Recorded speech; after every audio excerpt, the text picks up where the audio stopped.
Hi everyone, I'm John C. Morley, the host of the JMOR Tech Talk Show and Inspirations for Your Life.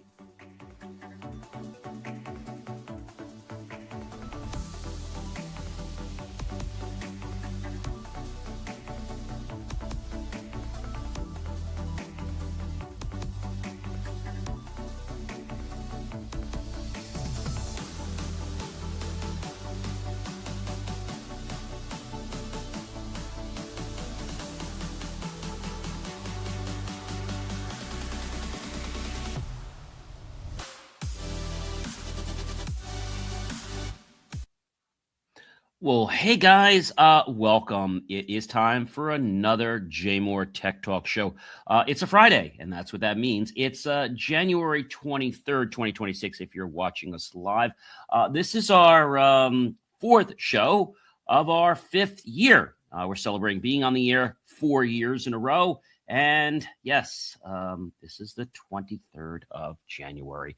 One more week in January, and then it's time for February.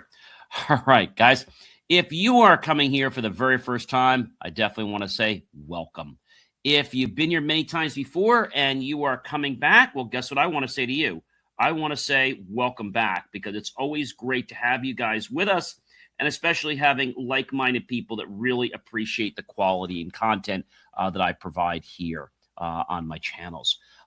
If you are thirsty, feel free to go get yourself something. Like I have some RO water here.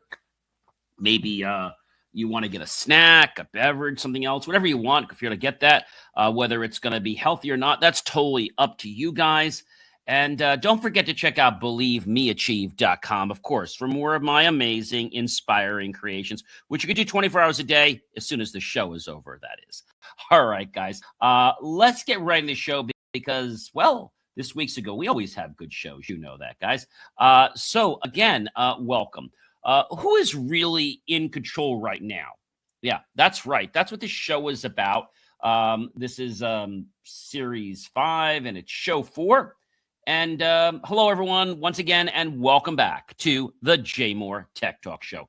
I am your host, John C. Morley, serial entrepreneur, engineer, marketing specialist, video producer, podcast host, coach, graduate student, and, of course, a passionate lifelong learner. This is the show, guys, where I break down what's really happening in technology without hype, fear, or confusion. I give you the truth, not the media garbage or propaganda. Today's episode is titled, Who is Really in Control Right Now? And we'll get into why I chose that title in a minute. This is not one story. It's 14 connected signals showing how power, trust, and decision are shifting and shaping our lives in this evolving, morphing digital world. Let's walk through each one of these together, all right? Well, Google's up to it again. Yeah, they're up to things and getting in trouble. Google is fighting right now to keep its data. Yep. As they're pushing back against efforts to force it to share search data. Ouch. This matters because, see, data fuels artificial intelligence. Whoever controls large-scale data doesn't just shape search results, guys. They shape how artificial intelligence evolves, who competes, and who falls behind. If you remember, not too long ago, I shared with you how to stop ChatGPT from sharing your information. But just in case you guys forgot, I'm going to give you a quick run through because I think it's really important, whether it's the free version or the paid version. Now, unless you have the Teams version, it is by default set to send your data. So if you click on your little icon at the bottom left in ChatGPT, and if you go in there to where it says settings, again, pretty easy to do. And then you're going to see some things on the left. You're going to go to where it says data controls in the left, and you're going to see it says improve the model for everyone. Make sure you have that off. Improve the model for everyone is off. Voice includes your audio recordings, includes your video recordings. Make sure all that is off, okay? And then make sure that you have deleted any of the chats that are already there. To delete your chats, it's really easy. You can go to them and delete them individually, or when you're into the actual settings area, you can just tell it to forget everything, and then you can start pretty much from scratch. So The reason I say this is that when you make this little change in the software, it says it's going to keep any data for new conversations private. So technically that means that it might share your information that you've had in chats, even though you have just turned on this privacy feature. So, don't be surprised. Just go ahead and delete it.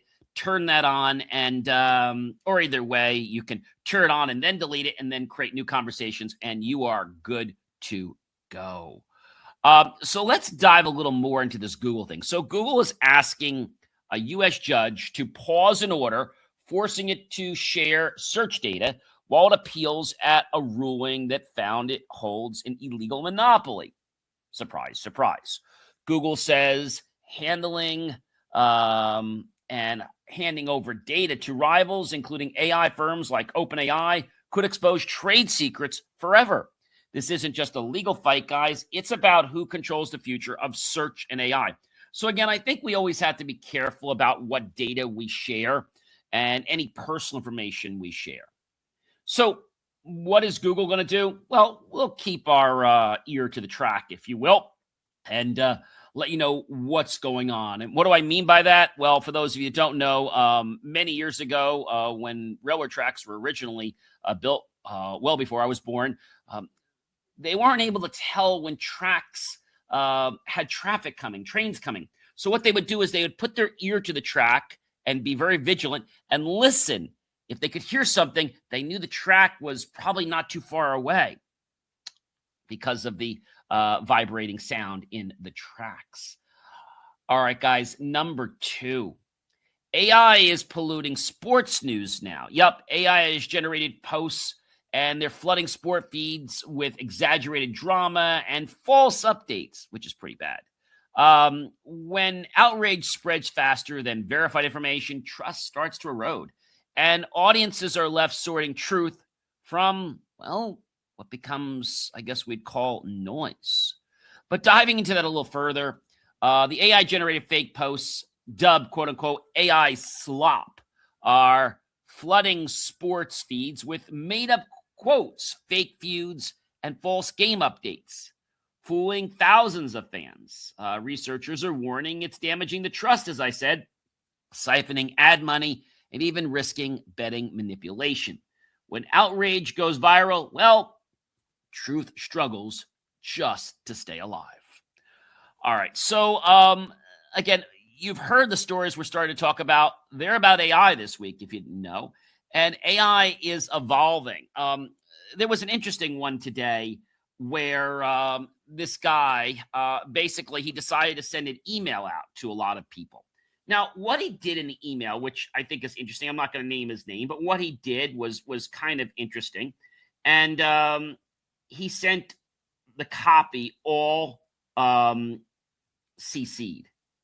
Not blind carbon copied, CC'd.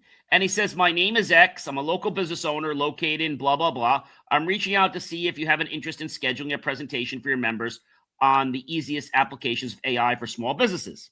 Last year, I spoke at a few chambers, yada, yada, yada, yada. I was a keynote speaker, blah, blah, blah. And becoming more and more available. My number one goal is to help small businesses owners translate AI, understand simple, easy ways to actually implement these tools. And so the thing is, a lot of people like this. Now, I'm going back to school, as you know, for my master's now and PhD in artificial intelligence. A lot of people claim they know AI and they try to educate the public, but really, you know what they're trying to do? They are just trying to make money. I'm not going to, shake a stick there at that, but I'm just being truthful. All right, guys. So, TikTok. Yes, TikTok. TikTok is guessing your age now. Platforms are using AI to infer age based on behavior patterns. While framed as safety, these also are showing how systems increasingly are deciding who users are without explicit input. And let's say without their consent or even their permission. So I think that becomes another big saga. So TikTok is rolling out AI age detection across Europe, scanning behaviors, profiles, and videos to flag under 13-year-old accounts. It means they're trying to protect kids, but it also means platforms are quietly judging who you are behind the scene. Is this a safety upgrade or a surveillance creep mode? I think that's something we've got to be careful about, because a lot of these systems out there are claiming they're doing something to help us, but in actuality, what they're doing, they're not helping us at all. They're just causing big challenges. They're causing more anarchy. They're lying to people. I think that's a very, very big problem for a lot to understand that, when people give false information, that's a problem. That's a very interesting thing to understand. And I will tell you that it is something that a lot of people don't realize. And so we've got to be vigilant of these things all the time, not just one day, but all the time.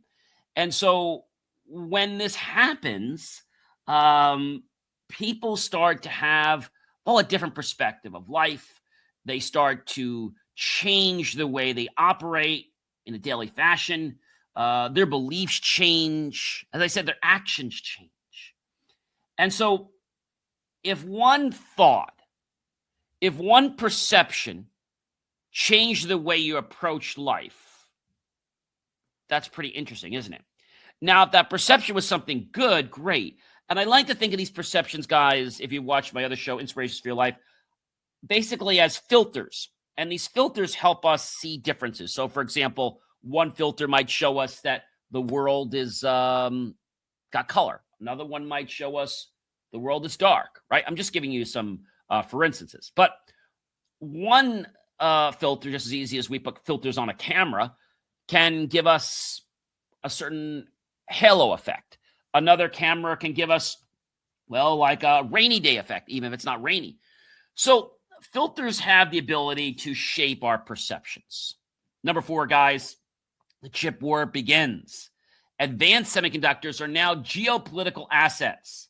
Tariff supply chains and national policy revolves around chips because modern technology from AI to defense depends on them. And I think that's a really important thing.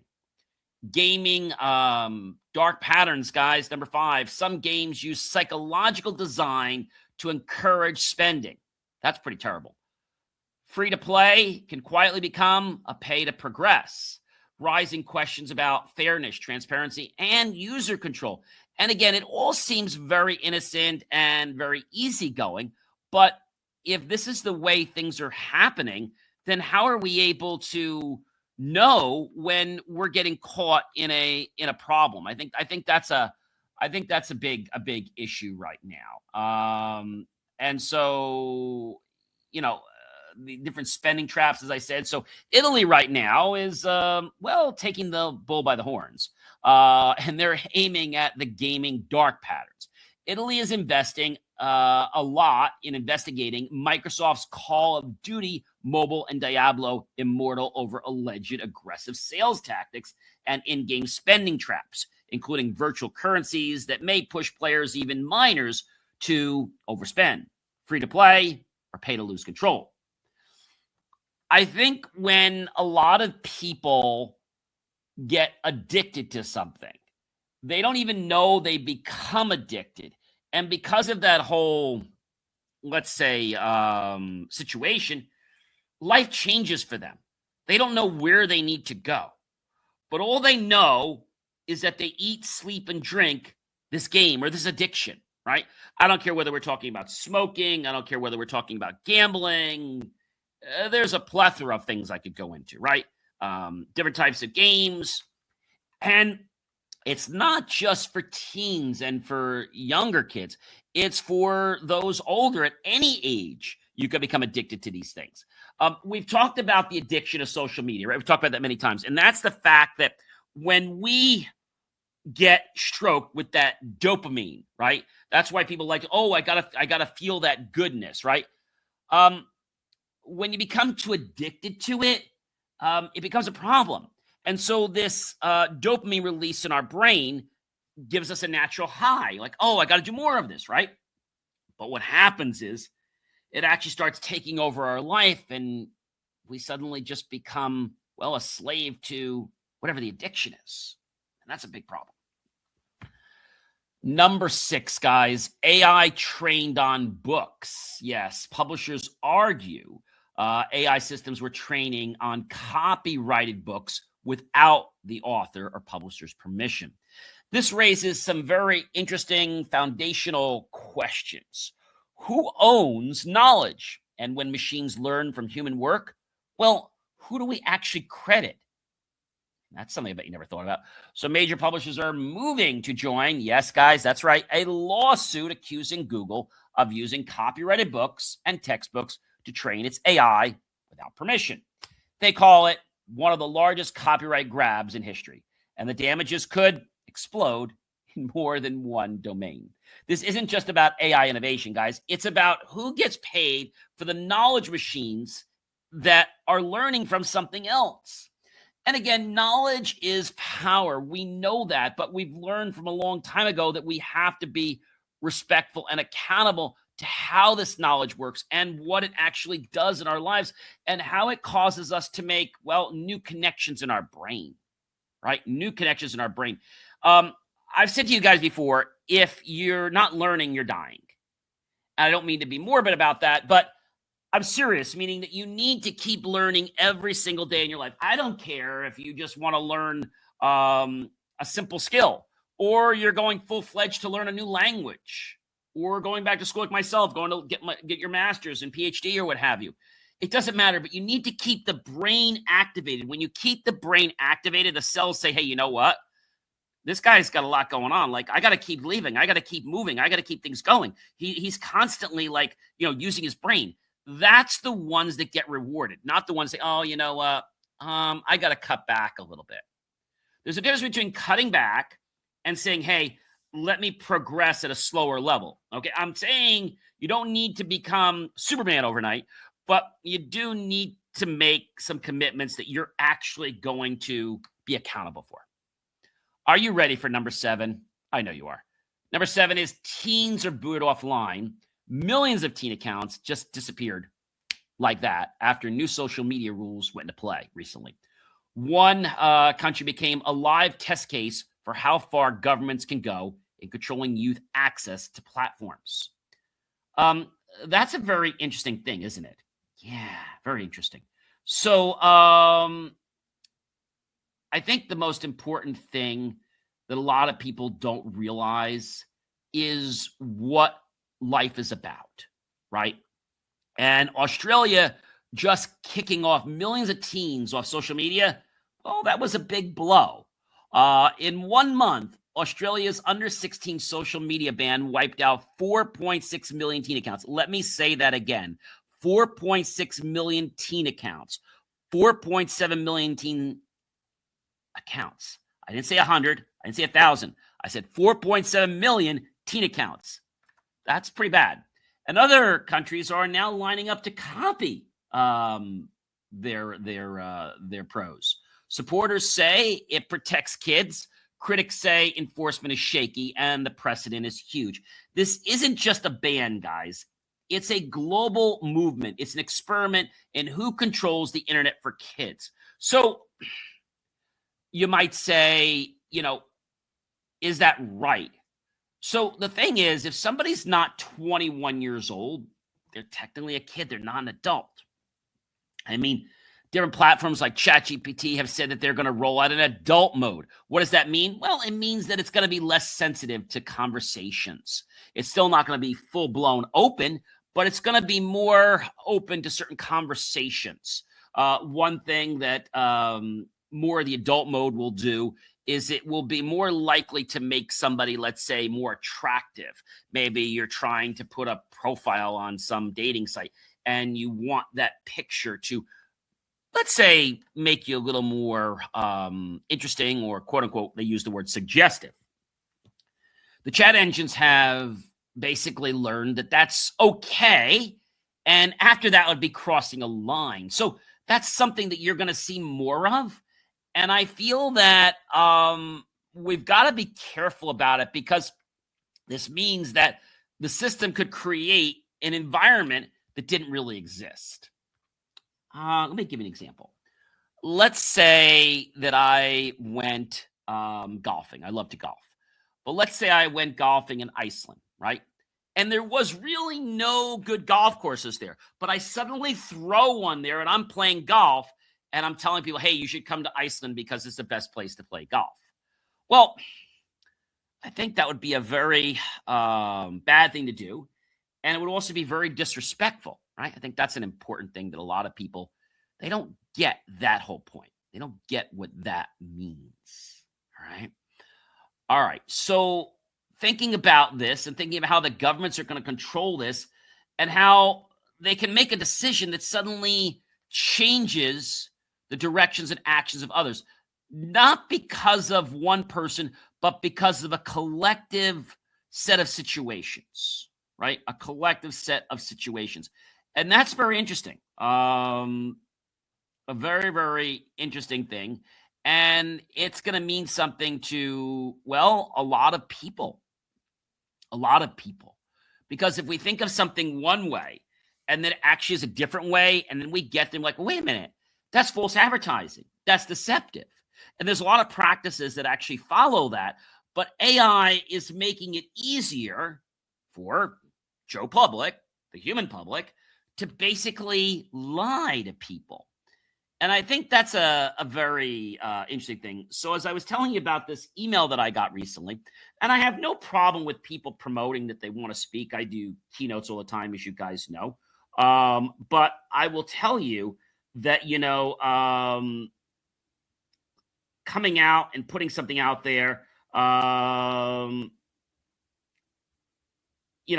fact that somebody speaks at a conference, okay, and the fact that somebody says they know about AI, they've learned a few tools, that doesn't make them an AI expert, right? More credibility, I feel, is to be held by, yes, say, speaking at Harvard, Yale, things like that, but also saying, hey, I'm continuing my education, and AI is continuing to morph. And so we've got to be at the top of our game. But so many people, they hear AI expert, oh my gosh, I've got to talk to this person. Like, they don't even realize that that person might not even be an expert. That person might have read one book, and suddenly you're putting your trust in that person. I think there's something wrong with that. Number 8, guys, Oracle's AI gambles. Oracle's massive investment in AI infrastructure triggered investment backlash. AI doesn't just reshape technology, it reshapes balance sheets, risk, and accountability. And you might be saying to me, John, what does that mean in terms of your life? Well, Oracle bondholders say they were blindsided after the company quickly took a massive new debt to fund its AI build-out for OpenAI, wiping out bond value and spiking risks tremendously. AI isn't just reshaping tech, it's reshaping balance sheets, and investors are pushing back. But the question is, what you put out today for a balance sheet for AI, will you see that return, or will this be like the dot-coms that got inflated from billions of dollars and they're not even worth, well, $5 or even $1? So I think that's a problem. I think this whole thing is about a mental perspective. And mental makes a big difference. I think that's a very important thing to understand. All right. Number 9, guys, colder than space machines, colder than deep space are being used, you ready, to explore new physics. Extreme conditions unlock discoveries that could redefine computing, energy, and science itself. So I guess we're upping the ante on this, right? The coldest machines on Earth are hunting new physics. At CERN, parts of the largest Hadron Collider are cooler to negative 271 degrees Celsius, colder than deep space to unlock secrets of the universe. These ultra-cold systems power particle collisions, quantum technology, and experiments that could rewrite physics itself. When science goes this cold, discoveries, well, they heat up fast. but certainly not going to warm that area. When science goes this cold, as I said, the discoveries are not just morphing. They are taking on a whole life to their own. The people are like, wow, I didn't realize that this was possible. I didn't know we could do stuff like this. And so we're starting to push new frontiers, right? Not just in AI, but in lots of different businesses. And these businesses are saying, hey, maybe I should try this. Maybe I should do this instead. Maybe. But then when they try and they realize that they think something's going to go one way and they invest all this money, and guess what? They don't get any further, any closer. They don't get any further or any closer. That's very important, guys, to realize. Very important to understand, what that means. And I will tell you, it's very interesting when things like this can surface. Okay. And the reason they surface is because, well, many people are tired of the old. They're tired of the way our world has been operating, right? And so some people go to technology because they're saying, hey, we can't do this anymore. We need help. And so deploying the right type of technology is basically just part of the puzzle. It is not the entire enchilada. Let's be very clear on that. And something later on, guys, I'm definitely going to share with you.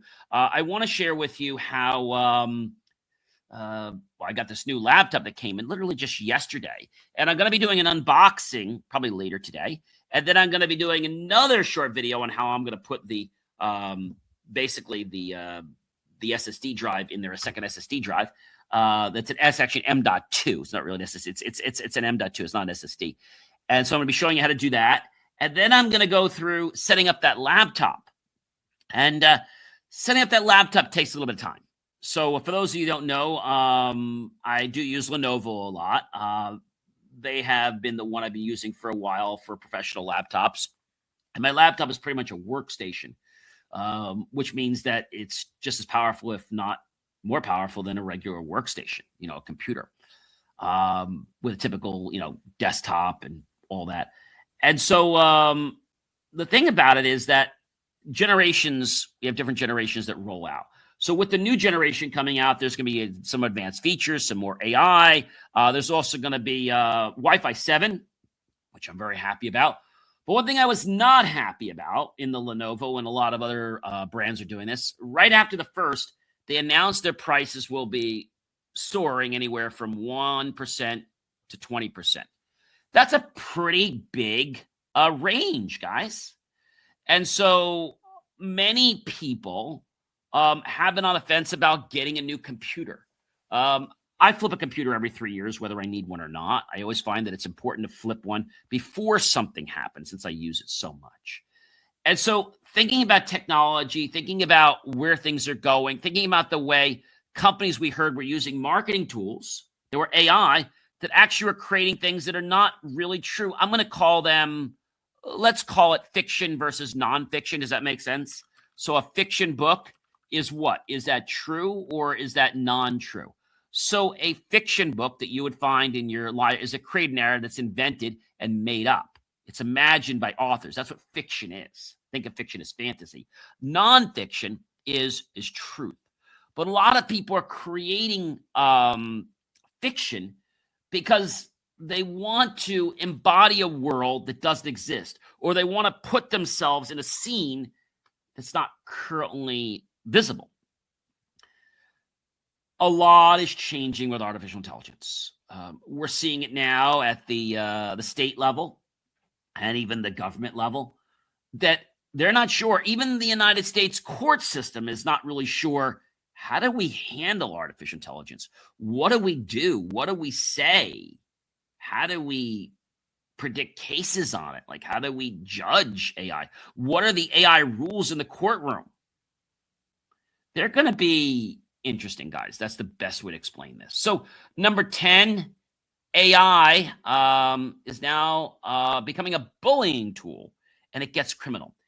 AI is generating harassment, and it is crossing the legal lines right now. What someone once called jokes now, unfortunately, are going to carry real consequences, proving technology doesn't erase responsibility. And I'm going to say something I've said many times before. Just because you can doesn't mean you should. And a lot of people are like, well, if I can do it, I should do it. No. If you do something that's not going to be ethical, or it's not going to help other people, is not going to be for the greater good of our world to be concerned, don't do it. People do it because like, oh, I'm going to make so much money. I definitely got to do this. The money's going to come. The money's going to go. And you're going to wonder why. And what I'm going to tell you is that if you do design something to harm or hurt the world, it's going to boomerang back. Life is karma. And people think I'm crazy, but I'm here to tell you, when you put good out, good comes back. You put bad out, bad comes back. Now, it might not come back today. It might not come back tomorrow. It might not come back next week, or even next month, or this quarter, or even this year. But I promise you, the effects will come back. They definitely will come back. So kids now are using AI to bully, and it's getting criminal. Police are warning students that are using AI to create deep fake and indecent images of classmates to bully, to threaten, or get revenge. It's a problem. Some cases are now carrying real jail time, even when they claim it was just, quote unquote, a joke. AI isn't just tech anymore. It's becoming a whole domain of safety, responsibility, but not just for what can go wrong with AI making a mistake, but now people using AI as a tool and using it in a sense that's a dark sense to give people that power to, quote unquote, blackmail someone. That's what people are doing. You know, when I heard about this, AI bullying in schools, it was kind of crazy, but it's a reality. And maybe you're saying to me, John, I don't get this. It's becoming real. Children are making AI images to bully and ridicule people. This is happening all over. Deep fakes of indecent images, like I told you, they're becoming very sharp. Anyone convicted of making or sharing indecent AI images can be sentenced for up to 3 years. This act now also updates a law surrounding revenge, let's say, adult material and upskirting offenses. Suspects and defendants in, let's say, non-appropriate manners are granted anonymity prior to any convictions. Before the act, many people thought that the legislation about deepfakes was crazy. But it's very harmful, guys. And it's being used in a way which is very cruel and unkind to bully or actually make images which are actually falling foul of the law. And it becomes a form of revenge, punishment, or threat to share these images, quote unquote, blackmail. So AI can be a useful tool, useful for everyone, including children. Using technology to make or share indecent images or deep fakes is incredibly harmful. Not only physically, but also mentally, psychologically. Teams are working alongside schools on different places to teach students about the dangers of AI. This force has also gotten some parents to wake up, talking openly with young people about responsible use of AI can help prevent mistakes that have real-world consequences. This draws into light a couple things. One, we were talking for a while that it was just the adults, but I have to tell you something, guys. It's not just the adults anymore. It's everyone. It's the kids. I was at a library the other day doing some research, and it was a public library, a town away from mine. And I was there, and right around 2 o'clock, a whole swarm of kids came in, right? They were a little loud coming in, but I figured they'd settle down. Within a couple minutes, they started throwing balls. They started running. They were screaming. I was like, don't they have homework? And the point about it is that they could have gotten hurt. About 30 minutes later, one of the library administrators thankfully came down. He was coming down for a cup of coffee. He got down there and he said, somebody could get hurt. You better stop it. And then they tailed back for a little while. And then they decided to do it again once he left with his coffee. But then different tutors came in because it's like tutoring time. They have people come in. And so when that happened, they started to, let's say, cut back a little bit. But I even talked to one of the librarians there in the children's department. She says, oh, John, she says, this is something that's been going on for a long time. She said, it's not new. Today it just happens to be really bad. But this comes from upbringing. This comes from schools. The schools should be teaching how to behave in a library. If it's not the parents, it should be the schools, right? I mean, I know going to private school, we learned right up front, you better behave in the library or you can get out. I don't know, guys. It's becoming a very, very big problem. You're talking in middle schools or even younger, right? Teasing was relentless for a long time. There was one girl that was only 13 years old, and her friends, well, supposedly her friends, generated AI images, and they were circulating them on social media. And they had become, well, the talk of Louisiana's middle school. The girls begged for help, first from a school guidance counselor, and then from a sheriff deputies assigned to their school. But the images were shared on Snapchat, an app that deletes messages seconds after they're viewed, and the adults couldn't find them. The principal had doubts they even existed. Among the kids, the pictures were still spreading. When the 13-year-old girl stepped onto a Paris school bus at the end of the day, a classmate was showing one of them to a friend. That's when this kid got angry. The 8th grader recalled at her discipline hearing. Fed up, she attacked a boy on the bus, inviting others to join her. She was kicked out of the middle school for more than 10 weeks and sent to an alternative school.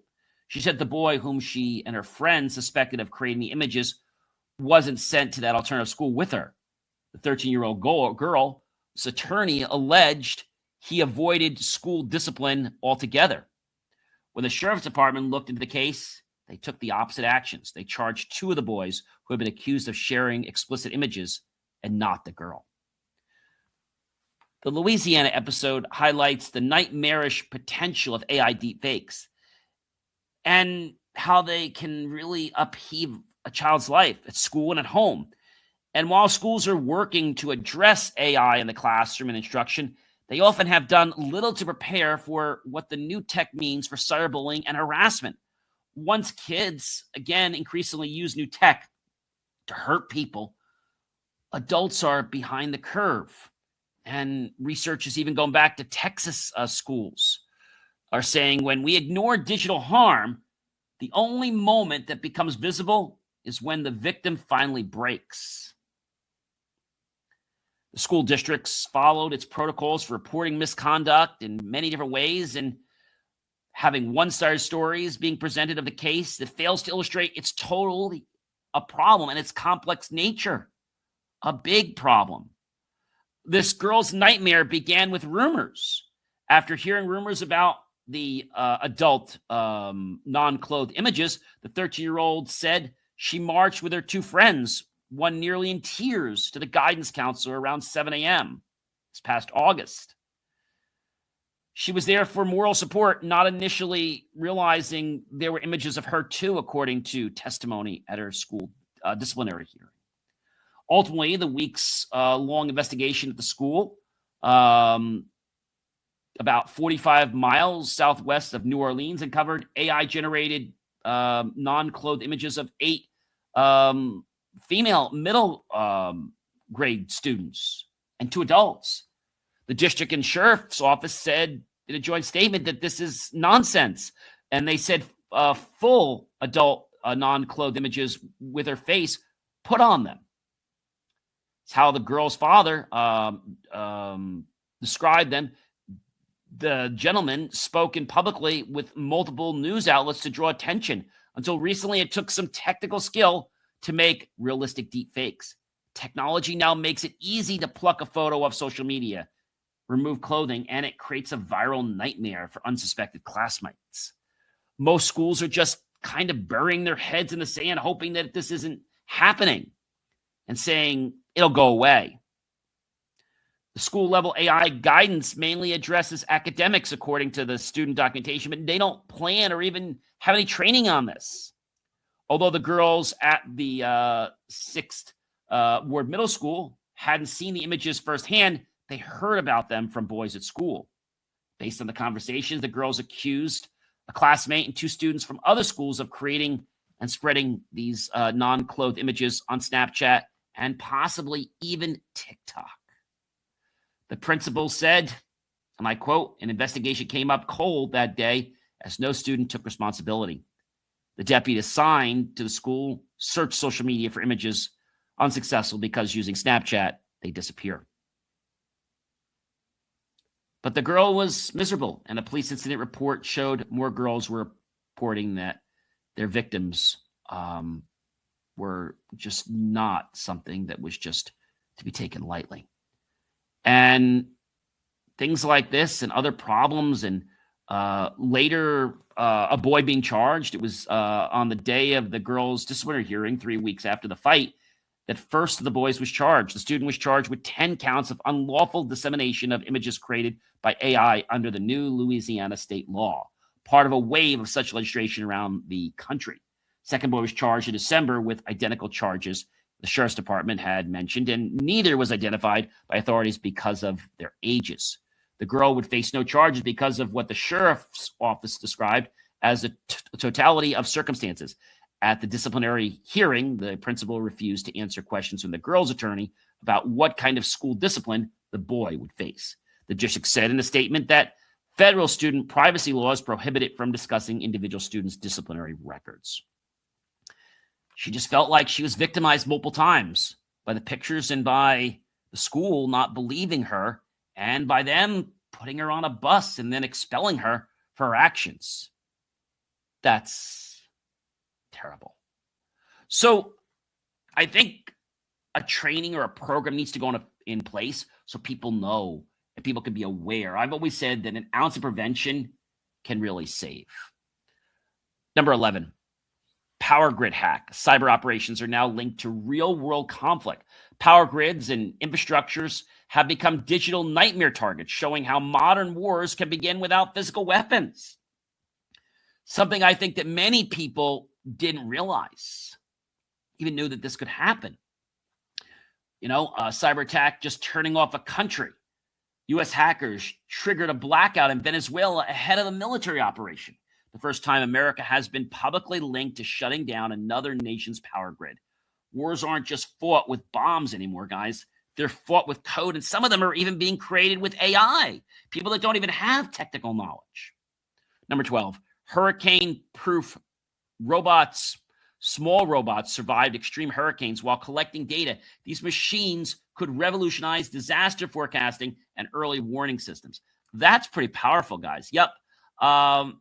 A robot surviving a Category 5 hurricane. A startup called Ocean sent swarms of micro robots straight into a Category 5 hurricane, and some survived collecting live ocean data the entire time. Even NOAA didn't expect that. This could change how we predict storms, climate, and disasters before they hit. And so I've said to you guys before, there's a lot of good that AI can do. Why don't we start exploring that and use AI for the greater good of all concerned to help grow and unite our world? Number 13, guys, one-click surveillance. Phishing attacks demonstrate how a single click can compromise privacy. Trust, not technology, is often the weakest link.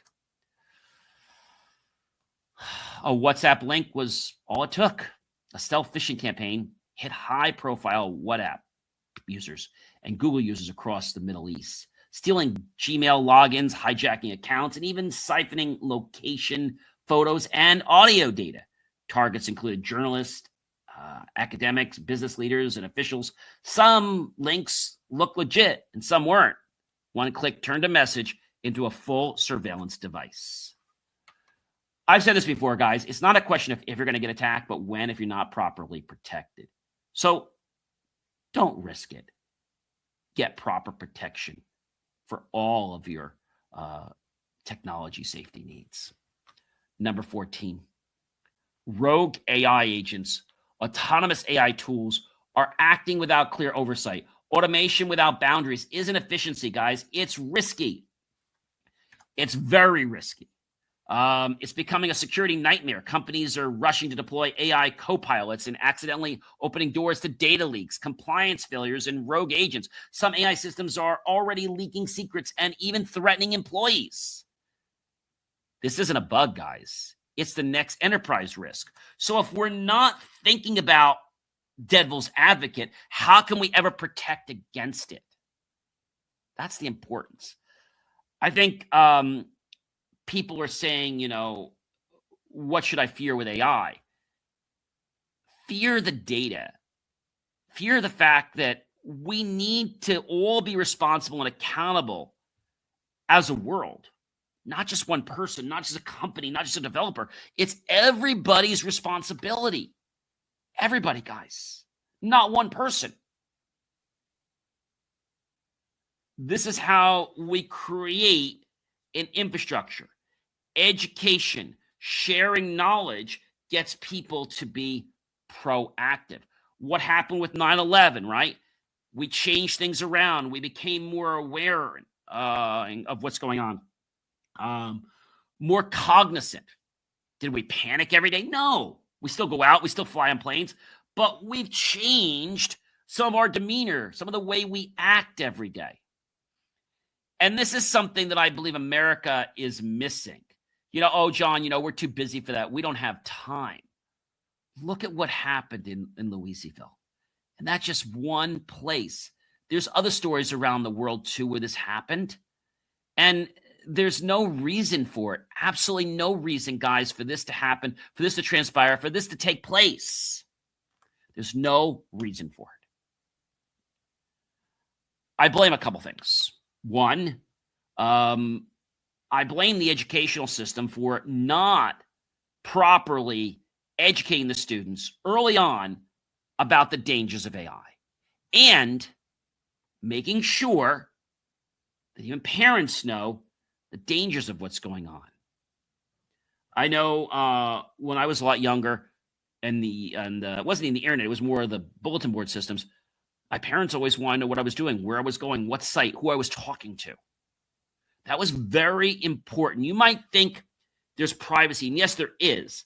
But when it comes down to an issue where you are constantly living in this other world, that could be very dangerous when you're a minor. I'm not talking about after you're, teens, like 18 years old. I'm talking about a minor. I'm talking about 7 or 8 years old. I use this analogy, and it's really the truth. They try to build something called trust. I get people online that try to do this on Facebook to me. And once I sense what they're doing, I just block them. Like, I want to be your friend. I have no idea who you are, right? Somebody reaches out to be your friend and there's no common interest, no profile, no nothing in common. That's a red flag. And I think we need to be educating minors as well as people of any age. What are these red flags? How do we make sure that if they come up, that we handle them properly, either for ourselves? I mean, people at any age could be compromised, could be losing their identity, could walk into a trap. I think understanding this and just being aware of what's there and not being so trusting in everything is the key to your protection, is the key to keeping your identity. I'm just being honest with you guys, like right off the bat. Ladies and gentlemen, when you connect all of these 14 stories one truth stands out. You know what that is? Control is shifting quietly from visible institutions to invisible systems. So you might be asking, John, what do we do? I think it becomes an issue of education. I think some people don't mean to do anything, but like in the case of these kids and creating these bad pictures, I think they need to understand what a joke is and what a joke isn't, right? I remember the days, Goosey Night, and people would do something not harmful, maybe just toilet paper, but that wasn't really a problem. That was like a joke. Throwing eggs wasn't really a joke, although some people put up with that. I think what we teach is what's going to continue to foster through. What I mentioned to this library the other day, if you don't do something, you are, in a sense, being an enabler and saying it's okay to keep doing this. I told them they need to put cameras in this one area of the library. And all I said to myself is, I guess they're allowed to do that at their school. The fact that it had been going on, guys, for several years, how do you pull the plug on that? Do you reach out to the children's parents? What do you do? People can get hurt. When people get hurt, you know what happens? They go back home, they tell their parents, and then, well, the town or borough has a lawsuit against them. And that's a serious problem, guys. Serious problem. A joke is meant to be funny, right? Everyone can laugh at it. A joke is not embarrassing somebody. That's not a joke. But too many people in our world seem to get a high from embarrassing people. And that's just sick. I feel sorry for those people. I'm going to share another important thing. People in our world might have gotten hurt, regardless of different types of abuse, etc. I don't know if you know this or not, being in psychology for a long time as well. Hurt people hurt other people. They don't mean to. But their psyche, their ego, it's hurt. And so this is why counseling and psychology is necessary, because we need to heal the person so they don't act in a manner that's going to harm or hurt anyone. Because before that person got hurt, they would never harm a fly. But now that they've been hurt and they've been victimized, well, suddenly it's okay for us to go online and now create pictures to circumvent that?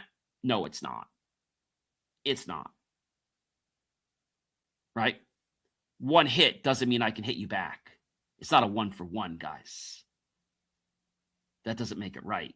Just because somebody, let's say, ridiculed me or somebody harassed me does not mean that I have the right to go back and harass them. Many people would say that. It's wrong. The real question, ladies and gentlemen, is whether humans are still setting the direction or are they just reacting to it. And if we're just setting the direction, that means we're playing a game where we are basically puppets. We're not making the choice of what ball to hit or where to stand. We're being told what plays we should be making. I don't know about you, but that's not a life I want to be a part of. I want to be my deliberate creator. I want to make deliberate choices. I want to be accountable and responsible for my actions. And I want other people to become accountable and responsible for their actions. People that do not become accountable and responsible for their actions, you know what I do? They fall onto my list of goodbye. They're depleting my energy. And I don't have time for that. We covered a lot of information today. And again, I'm not trying to scare you with AI. All I'm trying to do is make you aware of where it's going. these people that come out and speak and say, hey, I've got these free tools. It's great, right? But what they don't do is the things I'm doing. They don't share with you how to make sure your data is not being, let's say, shared without your knowledge. Their plan is usually to get you to use stuff and then to hire them. And I feel that that's a very big disservice to the world. The disservice. So whether you're using AI for school, whether you're using it for business, whether you're using it for church or volunteering, know that AI is a tool, just like any other tool, a gun, a drill, a saw, right? Just like any other tool. And if we learn how to use it properly, then and only then can it be for the greater good of all concerned. This is the JMOR Tech Talk Show, guys, and we release the episode into a pod within 24 hours. You can visit believemeachieve.com for more of my amazing, inspiring creations.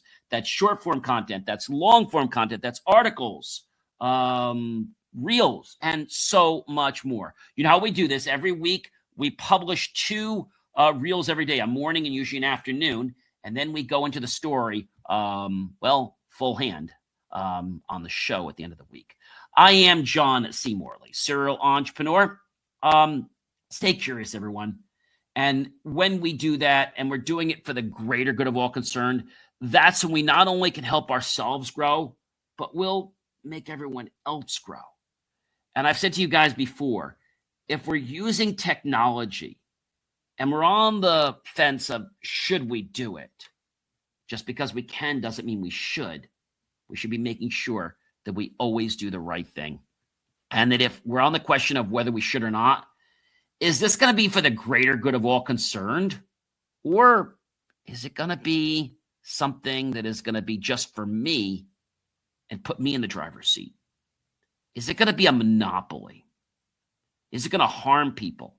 Is it going to take away people's rights or take away their ability to make decisions, like the game that is getting people into spending money that they don't even want to spend, but they're becoming so competitive in the game that they now have to spend money. Like I said to you guys before, staying curious is a great part of life.